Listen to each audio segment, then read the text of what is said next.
Hello my dear students, आज हम बात करने वाले एक्सरसाइज 5.2 के कॉन्सेप्ट प्लस एग्जांपल्स की। ठीक है, तो देखो क्या करना है। सबसे पहले हमें कह रहा है कि एक एक्सरसाइज 5.2 है, इसके अंदर अर्थमेटिक प्रोग्रेशन आपको पढ़ना है। तो एपी क्या होता है? एपी एक सीक्वेंस होता है सर, पहली बात। AP is a sequence. उस सीक्वेंस के अंदर जो टर्म्स लिखी हुई होती है वो टर्म्स किसी रूल को फॉलो करती हैं। जो टर्म्स लिखी हुई होती हैं, for example 2 4 6 8 10 dot dot dot 3 6 9 12 15 like this, these are the terms, collection of terms हैं। दिस इज अ सीक्वेंस, है ना, नंबर्स का सीक्वेंस है। बट ये सीक्वेंस कोई रूल को फॉलो कर रहा है। वो रूल ये है कि पहले नंबर में कुछ ऐड करने पे दूसरा आ रहा है, दूसरे नंबर में वो ही ऐड करे किया जो पहले वाले में किया था, तो तीसरा नंबर आ रहा है। इसका मतलब एक सीक्वेंस जो इस टाइप से लिखा हो, first term, second term, third term, fourth term, fifth term, six term, ऐसे इनफाइनाइट बोल सकते हैं। A N terms, N terms है जो nth कोई नेचुरल नंबर है। तो यहाँ पे अगर हम A1 की बात करें तो A1 तो A है, बट जो A2 आया है वो क्या हुआ था? A1 में कुछ ऐड किया था, that is D। Similarly A3 कब आया है? जब आपने A2 में D ऐड किया है। किस में ऐड किया है? A2 के अंदर। इस A2 वाली टर्म में कुछ ऐड किया तब ये आया। ओके, तो हमने कहा देखो, A1 क्या है? A है। A2 क्या है? A1 को हम बोल सकते हैं फर्स्ट टर्म, क्या है हमारी? First term. ओके, A2 क्या है? A1 में D ऐड किया, that is A plus D also. Okay, now A3 क्या है? A2 में D ऐड करना है। तो हमने कहा ठीक है भाई, A2 का मतलब है plus D, that is A plus 2D। Okay, ये बात हमने थोड़ी देर पहले भी मतलब 5.1 में भी डिस्कस किया था, थोड़ा सा बेसिक्स में। A4 का मतलब है A3 थर्ड टर्म में कुछ ऐड किया। और ये जो कॉमन चीज़ ऐड कर रहे हो, हर बार D ऐड कर रहे हो, एक नंबर है जो फिक्स नंबर है, वही हम हर बार ऐड कर रहे हैं, that is may be you can से कॉन्स्टेंट। ओके, तो इस कॉन्सेप्ट को क्या बोलते हैं वो भी बताएंगे। तो A3 क्या है? A plus 2D plus D, that is A plus 3D। अब यहाँ पे हमने देखा कि A1 में D है ही नहीं, बट A2 में एक बार D है, A3 में दो बार D ऐड किया, A4 में तीन बार D ऐड किया। तो अगर मैं A7 निकालना चाहूँ तो मैं बोल सकता हूँ A में 6 बार D ऐड करूँगा।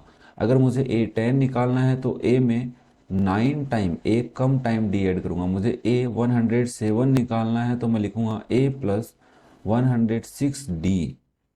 ठीक है, तो नाउ इस टाइप से हमारे पास जो टर्म्स का कलेक्शन बनता है उसको हम क्या बोलते हैं? AP, that is arithmetic progression. तो ये तो बात हमारे को समझ में आई कि एपी एक सीक्वेंस है जो कुछ नंबर रूल को फॉलो करते हैं। और जो रूल्स कैसा बनता है कि कुछ फिक्स नंबर ऐड करने पे। तो अब आप देखोगे तो यहाँ पे एक डी आता है, इस डी को यहाँ पे बोला जाता है बच्चा कॉमन डिफरेंस। क्या बोला जाता है? कॉमन डिफरेंस बोला जाता है। ओके, तो हमने कहा ठीक है भाई, कॉमन डिफरेंस डी हो गया। तो हमारे पास A107 निकाल सकते हैं, तो इसका मतलब हम बोले कोई भी nth टर्म निकाल सकते हैं। वो nth टर्म क्या हो जाएगी? फर्स्ट टर्म में ऐड करना है n एक बार कम, n है n से एक बार कम टाइम d को ऐड करना है। तो this is our nth term of an AP. किसी भी एपी की nth term, maybe you can say general term भी इसको बोला जाता है। ठीक है, तो ये आपको पेज नंबर 5.6 5.7 पे सारी बातें लिखी हुई हैं ना। अब अगर हम बात करें सर ये जो डिफरेंस आ रहा है, डिफरेंस कैसे आ रहा है? अगर डी पूछा जाए तुमसे, डी कैसे निकालना है, तो how you can find the value of D, common difference. तो आप क्या करोगे? सेकेंड टर्म में से फर्स्ट टर्म माइनस कर दो। तो आप A2 को क्या लिखोगे? A प्लस डी, फिर माइनस ए करोगे तो क्या आएगा? डी ही आएगा। अगर आप A3 में से A2 माइनस करोगे तो भी यही आएगा। बोले कैसे? मैंने कहा A3 क्या है? A प्लस 2D है, माइनस A2 क्या है? A प्लस डी है। ओके, तो ब्रेकेट ओपन करोगे तो A plus 2D minus A minus D, A से ए कट जाएगा और 2D में से एक डी माइनस होगा तो भी क्या आएगा? डी। मतलब कि टू टर्म्स को डिफरेंस करोगे, कंटिन्यू टू टर्म्स को ध्यान से सुन लेना, कॉन्जुगेटिव टू टर्म्स का डिफरेंस जब भी कैलकुलेट करेंगे तो डी ही आएगा। तो इसने कहा है कि अगर, अगर का मतलब इफ आप क्या करते हो, टू कंटिन्यू टर्म्स लेते हो, that is first term is your an, and इसके जस्ट बाद वाली टर्म है an+1, और इससे जस्ट पहले वाली टर्म है an-1। मतलब अगर ये 10 है तो ये A9 है, और ये कितना है? A11। तो पता चल रहा है, फर्स्ट 10 वाली टर्म से पहले वाली टर्म और बाद वाली टर्म। तो वैसे ही an के बाद वाली टर्म है और an के पहले वाली टर्म से। तो हमने कहा अगर मैं इन दोनों का डिफरेंस निकालूं तो भी एक डी आना चाहिए, और इन दोनों का डिफरेंस निकालो तो भी यही आना चाहिए। तो आपने कहा प्रूव करके दिखाओ, ऐसे तो हम मानेंगे नहीं। तो मैंने कहा ठीक है, ए एन को मैं क्या लिख सकता हूँ, A plus N minus one into D लिख सकता हूँ। बोले हाँ। जिसको थोड़ा सा और सोल्व करें तो A plus N D minus D लिख सकते हैं। मैंने कहा ठीक है, A N minus one calculate करेंगे, that is A plus N minus one एक टर्म है, उसमें से भी एक कम को डी से मल्टीप्लाई करना होता है। तो हम लिखेंगे A plus N minus one into D, और this is A plus N minus two D. Multiply करेंगे तो ये आएगा A plus N D minus two D. ना, ये आपका क्या है, ए एन माइनस वन है, ये ए एन है, ये एन माइनस वन है। मुझे बताओ ए एन बड़ा होगा कि ए एन माइनस वन? तो आपने कहा ठीक है, ए एन में से माइनस कर लेते हैं ए एन माइनस वन। तो हम यहाँ से इसको माइनस करेंगे तो क्या आएगा, देखो ए एन क्या है आपका, A plus N D minus D, minus A plus N D minus two D. तो ब्रैकेट ओपन करोगे तो A plus N D minus D minus A minus N D plus two D. N D से N D cut जाएगा और A से A cut जाएगा, और minus D plus two D बचेंगे, यहाँ से क्या आएगा, डी आएगा। बोले ओके। तो मैंने कहा आगे वाले में से भी ऐसे ही आएगा क्या? बोले हाँ ऐसे ही आएगा। मैंने कहा कैसे आएगा बताओ मुझे। तो आपने कहा ए एन प्लस वन पता करके बताओ। तो मैंने कहा this is A plus nth term that is n plus one, उसमें से भी एक कम इंटू डी कर लो। तो आपने इसको सोल्व किया, a plus N into D बचा। देखो n इंटू डी कैसे बचा मैं बता देता हूँ, कई बार कई बच्चों को कोई डाउट लगता है। तो n plus one minus one into D, तो आप यहाँ से लिखोगे that is a plus N ही बचेगा ब्रैकेट के अंदर, प्लस माइनस तो हट जाएंगे, इंटू डी। तो a प्लस एन डी आया, और आपका ए एन क्या है, a plus N D minus D. तो आप बोलोगे sir A N plus one में से माइनस कर दो ए एन को। तो मैंने कहा ठीक है, a प्लस एन डी में से माइनस कर देते हैं a plus N D minus D. Bracket open करेंगे तो a प्लस एन डी तो ऐसे ही रहने वाला है, ये हो जाएगा minus A minus N D plus D. N D से एन डी कट जाएगा, ए से ए कट जाएगा, तो ओनली क्या बचेगा, डी। तो इसका मतलब टू कंटिन्यू टर्म्स में बड़ी टर्म में इसमें से, मतलब नेक्स्ट टर्म में इसमें से पहली वाली टर्म माइनस करनी है। ध्यान रखना कभी भी ये मत कर देना कि सर पहली टर्म में से नेक्स्ट टर्म कर दे, नो। नेक्स्ट टर्म मतलब ए थ्री में से ए टू ही करना है, ए टेन में से ए नाइन को ही माइनस करना है। ये ज़रूरी नहीं है कि उनकी वैल्यू बड़ी है कि छोटी है, ध्यान से सुनना ठीक है। तो हमें इस टाइप से डिफरेंस करने पे एन आता है। तो ये क्या कर रहा है, देखो यहाँ पे एक एल्गोरिथम लिखी हुई है कि अगर ए एन प्लस वन में से अगर आप ए एन माइनस करते हो, मतलब कोई भी नेक्स्ट टर्म में से उससे प्रीवियस वाली टर्म को माइनस करते हो, तो आपको एक कांस्टेंट मिलेगा। ओके, और उस कांस्टेंट को ही हम क्या बोलते हैं, कॉमन डिफरेंस बोलते हैं। अगर आपने उस एपी का बात किया तो कॉमन डिफरेंस बोलते हैं। तो दिस इज द एल्गोरिथम कि नेक्स्ट टर्म में से प्रीवियस वाली टर्म को माइनस कर दो तो आपको एक कांस्टेंट मिलेगा। तो ये था हमारा concept for this particular exercise. Now we discuss about the AP example. Illustration हमें कुछ गिवन है, इस इलिस्ट्रेशन को समझते हैं क्या कह रहा है। द सीक्वेंस 1 4 7 10 13, तो आपके पास एक सीक्वेंस है 1 4 7 10 एंड 13। ठीक है, ये सीक्वेंस है, इज एन एपी। ये क्या एपी है, बोले कैसे है पता करते हैं। देखो मुझे बताओ, this is our A one, this is our A two, A three, A four and A five बोल सकता हूँ। तो एपी कब होगा, जब ए टू में से ए वन माइनस करो, और ए थ्री में से ए टू माइनस करो, और ए फोर में से ए थ्री नेक्स्ट वाले में से पहली वाली टर्म्स, और ए फाइव में से ए फोर। अगर इन चारों का डिफरेंस जो भी तुम्हारे पास आता है, जो चारों वैल्यूज आती हैं वो अगर सेम आती है तो ये एपी है, अदरवाइज ये एपी नहीं है। और वो जो सेम आएगा उसको क्या बोलोगे आप, कॉमन डिफरेंस। तो now that is 4 minus one is three, बोल okay. 7 minus four is three, 10 minus seven is three, and 13 minus 10 is three. मतलब d की वैल्यू क्या है यहाँ पे, 3। और जो हमेशा देखो 1 के बाद 4 कब आता है, 3 ऐड करने के बाद, 4 के बाद 7 कब आता है, 3 ऐड करने पे, 7 में 10 कब आता है, 3 ऐड करने पे, 10 से 13 10 ऐड और 3 ऐड करने पे। तो नाउ ये एक एपी है, ये तो हमने प्रूव कर दिया, और इसने कहा भी है कि एपी है। तो जिसमें d3 है that is common difference is equals to 3, इसने भी बताया। और फर्स्ट टर्म पहली टर्म क्या है इसमें, देखो a, इस a1 को ही क्या बोलते हैं हम, a बोलते हैं, दैट इज फर्स्ट टर्म। तो आपको समझ में आ रहा है। देखो एग्जाम इलिस्ट्रेशन सेकंड में जो ये सीक्वेंस है ये भी एक एपी है, तो हमने कहा भाई इस सीक्वेंस को लिखते हैं पहले 11 7 3 एंड -1। ये हमारा A1 है जिसको हम ए बी बोल सकते हैं, ये हमारा A2 है, ये A3 है और ये A4 है। देखो मैंने तुम्हें बताया था कि A2 क्या होता है, A1 प्लस डी होता है। आपने कहा यस, तो डी कैसे फाइंड आउट हुआ, देखो A2 आपने 7 रखा, A1 आपने 11 लिखा प्लस डी लिखा। डी की वैल्यू निकालनी है तो आप क्या लिखोगे, 7 माइनस 11 इज -4। आपने कहा डी का वैल्यू ये आया, तो आप कहोगे थोड़ी देर पहले तो कुछ और ही बता रहे थे। मैंने कहा सही बता रहा था मैं, that is A2 minus A1 करने पे ही आंसर आएगा। चेक करो, 7 में से माइनस करना पड़ेगा A2 दैट इज 11, तो दैट इज ऑल्सो -4। बोले ओके। फिर A3 में से A2 माइनस करके देखो, 3 में से -7 करके देखोगे तो भी -4 आएगा।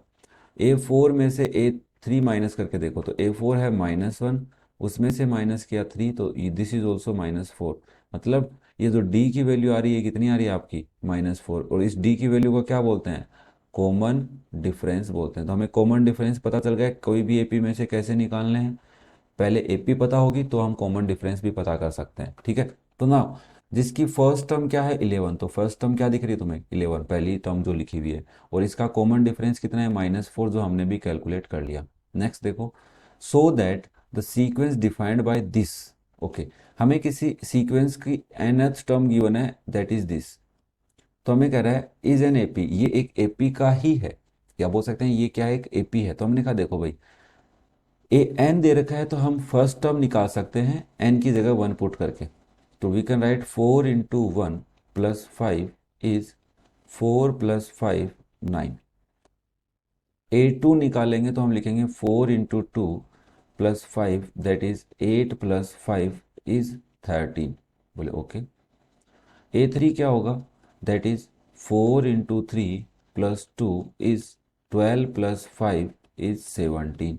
ओके, तो हमने कहा देखो अगर हम किसी भी एपी में 3 टर्म्स निकाल लें 9 13 और 17 डॉट डॉट डॉट, तो हमने कहा इस nth टर्म से हमने एपी बनाना सीख लिया, ये हमारी एक एपी बनेगी, है ना। अभी एपी है या नहीं ये तो हमें चेक करना पड़ेगा, तो हम इसको एपी नहीं बोल सकते, बट हम लॉजिकली सोच रहे हैं कि ये क्या है, हमारी एक एपी है। तो ये हमने एक सीक्वेंस पता कर लिया। क्या पता कर लिया है, sequence. This is our sequence. इस सीक्वेंस को चेक करेंगे एपी है तो आप क्या कहोगे, सर A2 माइनस A1 करके देख लो। A2 कितना है, 13 माइनस 9 किया तो 4 आया। फिर तुमने कहा A3 में से A2 माइनस करके देख लो, तो मैंने कहा 17 माइनस 13 करके देख ले, कितना आ रहा है, 4 आ रहा है। बट यहाँ तक बात खत्म नहीं हुई। अब उसने हमें कंफ्यूज करने के लिए क्या कहा कि चलो ये तो आपका नॉर्मल ट्रेडिशनल मेथड है जो आप करते ही रहोगे, बट आपको कुछ नया करना है। मैंने कहा क्या करना है, बोले मैंने आपको थोड़ी देर पहले कहा था कि अगर आपके पास कोई एपी पता करनी हो तो आप क्या करो, ए एन में से माइनस कर दो A n+1 में से माइनस कर दो an, तो आपके पास अगर कांस्टेंट आता है तो आप बोल सकते हो वो क्या है, एपी है। और इस कांस्टेंट को आप क्या बोलोगे, कॉमन डिफरेंस बोलोगे। ये इसने थोड़ी देर पहले हमें एक एल्गोरिथम समझाया था, तो हमने कहा इसको चेक करके देखते हैं। an तो हमें क्वेश्चन में गिवन है, an+1 निकाल के देखते हैं, that is 4 into n+1, N की जगह क्या रख दो, n+1 plus 5, it is 4n plus 4 plus 5, और this is 4n plus 9। an+1 कितना आया है, 4n प्लस 9, और an आपके पास है 4n प्लस 1। आपको कह रहा है कि an+1 में से माइनस करो an, तो हमने कहा देखो 4n प्लस 9 में से माइनस करना है 4n प्लस 5 को, तो इसको सोल्व करेंगे तो आएगा 4n plus 9 minus 4n minus 5। 4n से तो 4n कट जाएगा, बट 9 माइनस 5 क्या आ रहा है, 4। क्या ये कोई कांस्टेंट आ रहा है, बोले हाँ ये क्या आ रहा है, कांस्टेंट। तो इसका मतलब ये जो an टर्म गिवन है ये क्या है, एक एपी की ही nth टर्म है। जो सीक्वेंस उसने बोला है वो सीक्वेंस क्या है, एपी का ही है। ओके, और ये कांस्टेंट ही क्या होगा आपका, कोफिशिएंट बोल सकते हैं, कॉमन डिफरेंस होगा, ठीक है। ओके, चलो ये बात समझ में आई। अगर ये बात समझ में नहीं आई तो बच्चा थोड़ा सा एक बार रिवाइज करके देखना, बहुत इंपॉर्टेंट है पर्टिकुलर इस कॉन्सेप्ट के according. Next example number 1, show that the sequence defined by this is not N AP, ये आपका एक एपी नहीं है। तो पहला काम तो आप ये करो कि आप A1 निकालो, A2 निकालो, A3 निकालोगे, A4 निकालोगे। फिर इसके बाद क्या करोगे, A2 माइनस A1 निकालोगे, A3 माइनस A2 निकालोगे, A4 माइनस A3 निकालोगे और सबकी वैल्यू क्या करनी चाहिए, इक्वल आनी चाहिए, दैट मीट बी आनी चाहिए। अगर ऐसा आ रहा है तब तो तुम कहोगे ये AP है। ये तो हम मेथड पढ़ेंगे आगे। बट अभी इसने क्या बताया हमारे को, बोला आपको अगर AN दे रखा है तो आप AN+1 निकालो। तो हमने कहा दैट इज 2 × N+1 का होल स्क्वायर प्लस 1, और 2 × N+1 का होल स्क्वायर होता है N² + 1 + 2N + 1। तो दैट इज 2N² + 2 + 2N + 1। ठीक है, 2 को अंदर मल्टीप्लाई कर दिया, इसको सोल्व करेंगे तो ये आएगा 2N² + 2N + 3। This is your AN+1। अब देखो, हमें बोला गया था कि अगर AN+1 माइनस AN करने पे अगर आपके पास कांस्टेंट आता है तब तो ये AP का है, then this is an AP, otherwise this is not an AP। तो हमने कहा सोल्व करके देख लेते हैं। AN+1 कितना था आपका, 2N² + 2N + 3, माइनस करो 2N² + 1, that is equals to 2N² + 2N + 3 -2N² -1। 2N² cut गया तो ये आया 2N+2। और आप अगर इसको देखो तो this is not a constant, ये आपका कांस्टेंट नहीं है। नहीं है, क्यों नहीं है, क्योंकि इसमें एक n है। तो this is N algebraic expression. तो इसका मतलब अगर डिफरेंस करने पे एक कांस्टेंट नहीं आता है तो वो एक AP नहीं होती है। तो इसका मतलब ध्यान रखना, एक नई चीज़ समझा रहा हूँ।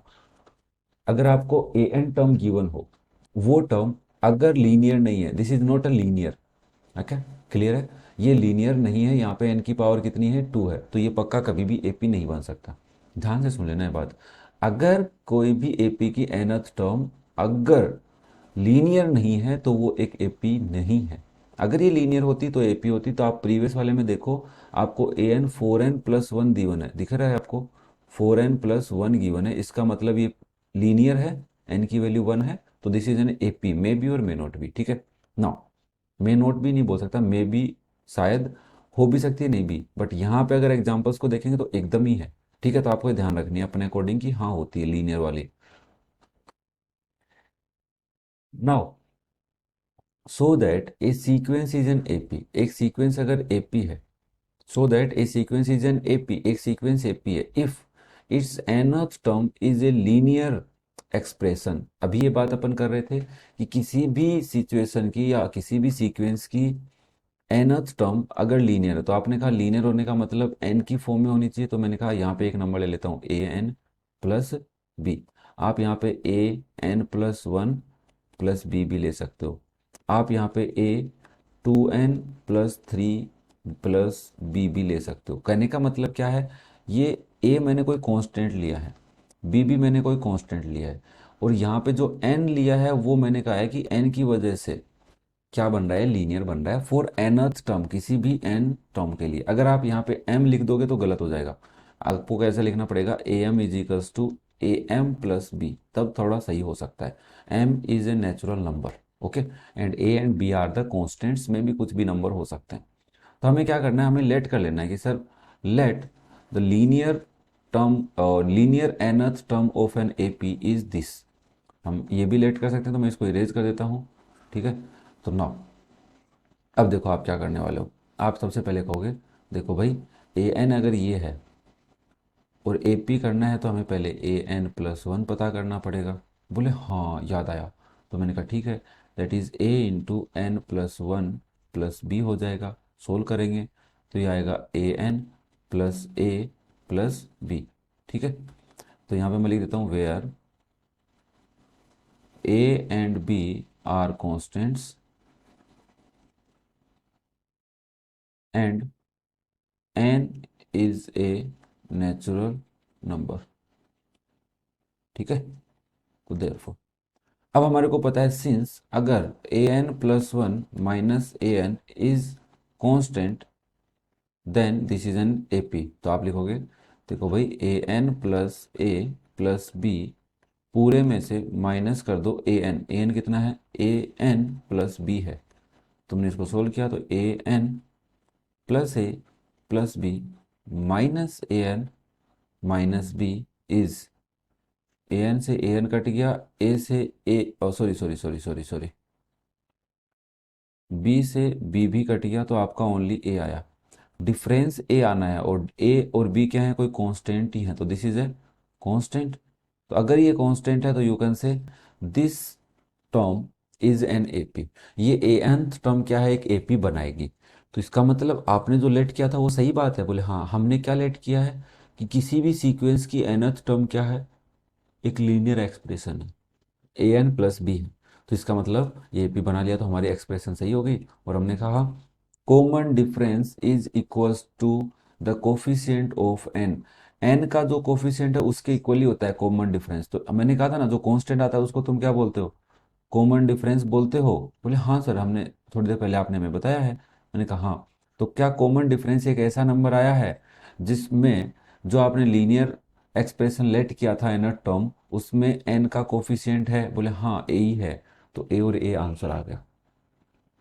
ये एक स्टैंडर्ड वे भी है, एक स्टैंडर्ड प्रोसेस है to explain and to express an AP whose nth term is in linear expression in the form of N.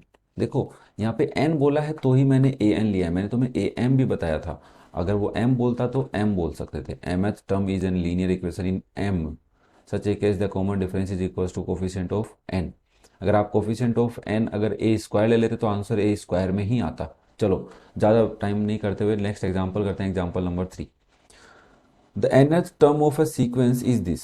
तो आपको एक सीक्वेंस है ए एन जिसकी nth टर्म है 3n-2। सीक्वेंस है कुछ, उसकी nth टर्म है 3n-2।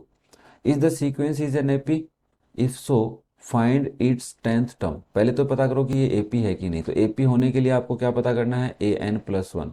क्या आप ए एन माइनस वन भी कैलकुलेट कर सकते हैं? यस। फिर आपको डिफरेंस क्या कैलकुलेट करना पड़ेगा? अगर आप सबसे पहले ए एन के बाद ए एन माइनस वन पता करते हो तो आपको क्या करना है, उसके बाद a N minus one check करना है। If that is constant then you can say this is the nth term of an AP. ये जो ए एन है ये एपी की ही nth टर्म है। ठीक है, ये प्रोसेस हो सकता है या फिर ये वाला। ठीक है ना, ये वाला तो हम करते आ रहे हैं, इसको भी तुम ऑब्जर्व कर लेना, लिख लेना कहीं पे। No, that is 3 × n+1 - 2, 3n+3 - 2, that is 3n+1। Now हमें पता है A N plus one minus a n करेंगे दैट इज कांस्टेंट आना चाहिए। तो हम लिखते हैं 3n+1 - 3n-2। तो this is 3n+1 - 3n+2। 3n से 3n कटेगा, इट इज 3। तो हमें कह रहा है is the sequence an A P. अगर ये सीक्वेंस ए पी है, बोले हाँ कांस्टेंट आ रहा है, means it is an A P. This sequence is an A P. अब आपको 10th टर्म निकालनी है। तो आपको जब ए 10 निकालना हो तो आप क्या करोगे, इसके अंदर n की जगह क्या पुट कर लो, 10। तो you can write 3 × 10 - 2, it is 30 - 2 is 28। अब देखो, हमने अगर एनसीईआरटी पढ़ी है तुम लोगों ने, तो तुमने देखा होगा कि जब भी 10th टर्म पूछेगा सबसे पहले आपको ए पता होना चाहिए और डी पता होना चाहिए। अब ये nth टर्म से भी पता कर सकते हैं डायरेक्ट भी। तो इसके लिए ये जो रूल है उस रूल को समझाता हूँ। सबसे पहले आप ए वन निकाल लो। ए वन कितना आया है, 3 × 1 - 2 इज 3 - 2 इज 1। और आपका डी आपको पता चल गया है 3 है। अभी पता गया ना, ये क्या होता है, डी तो होता है common difference. This is the common difference. अभी पता क्या था अपन ने, हाँ अभी रूल है ऐसा ना। D3 है तो आपको A10 निकालने का फॉर्मूला क्या है, A+n-1 × D है। अरे है या नहीं, समझाया था ना थोड़ी देर पहले। सॉरी, an निकालने का फॉर्मूला, A10 निकालने का नहीं। तो अब आप A10 निकालोगे तो क्या लिखोगे, A+10-1 × D। मैं यहाँ लिख देता हूँ।